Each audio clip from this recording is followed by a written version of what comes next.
Friends, તો તાજી તાજી ફિશ આવી ગઈ છે, જેમાં આપણે આજે ભાંગરા છે ને મેંદલી છે. તો આને આપણે પહેલાં સાફ કરી લેવાની છે, આ ફિશ બધી જ. ત્યારબાદ આપણે આને સરસ મજાની આપણે રેસીપી બનાવશું. તો તમે જોઈ શકો છો, એકદમ સરસ મજાની તાજી તાજી બધી ભાંગરાની ફિશ આવી ગઈ છે. સરસ મજાની આપણે રેસીપી બનાવશું. જો તમે આ વિડીયો આગળ જોશો એટલે તમને ખ્યાલ આવી જશે.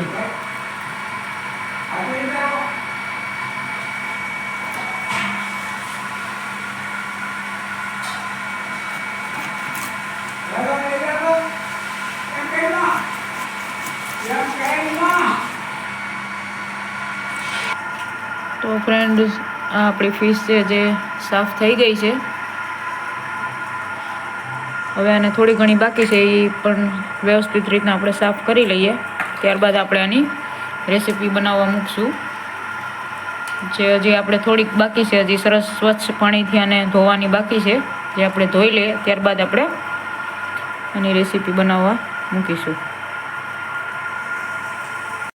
તો આપણે તેલ ગરમ થવા મૂકી દીધું છે, જેમાં આપણે હવે ડુંગળીને બધું નાખવાના છે, જે આપણે આમાં હિંગ અત્યારે એડ કરી.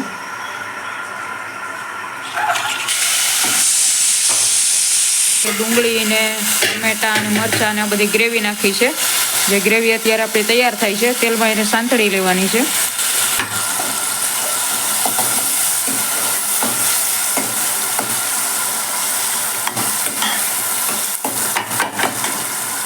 બરાબર તેલમાં મિક્સ થઈ જાય ત્યારબાદ બધા આપણે આમાં મસાલા એડ કરવાના છે.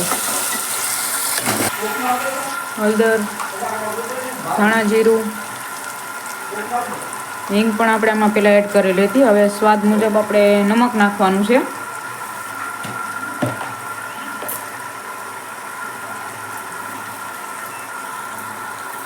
હવે આ બધું આપણે મસાલા છે એમાં મિક્સ થઈ જાય ત્યાં સુધી થોડીક વાર આપણે સાંતળવા દઈશું.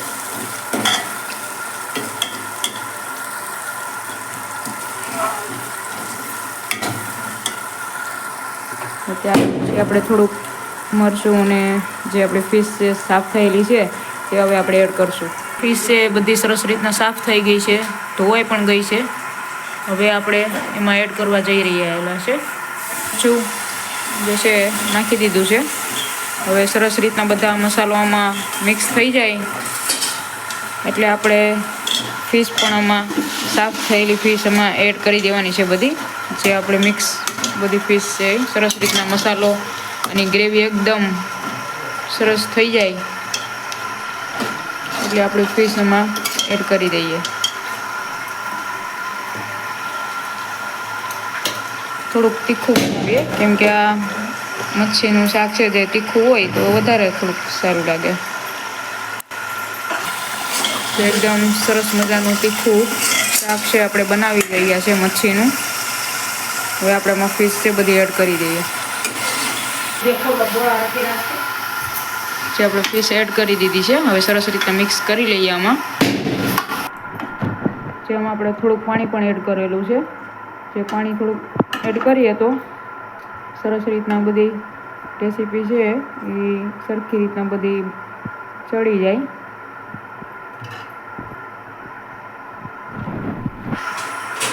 થોડીક વાર ઢાંકી દઈએ 5-10 મિનિટ સુધી. 5 મિનિટ માટે રાખીએ તો સરસ રીતના બની જાય.